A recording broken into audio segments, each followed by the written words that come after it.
खाली हाथ अबै छथि सब केओ, खाली हाथ अबै छथि सब केओ, की लऽ कऽ सब जाइ छथि, की लऽ कऽ सब जाइ छथि, किछु तऽ अहिना मरि मिटै छथि, किछु तऽ अहिना मरि मिटै छथि, किछु यादें छोड़ि जाइ छथि, किछु यादें छोड़ि जाइ छथि।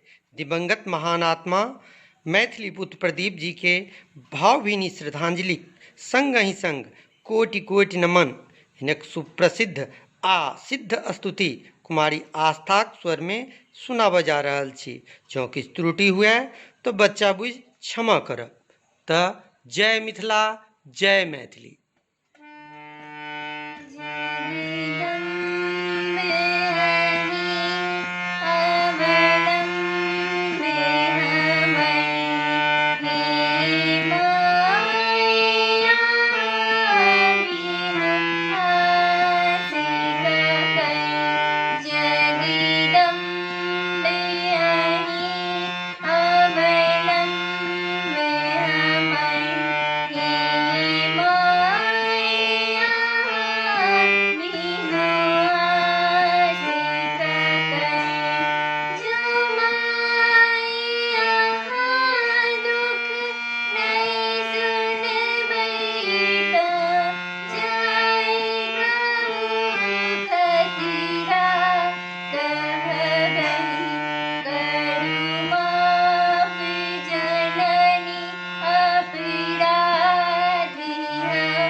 जय मिथिला जय मैथिली।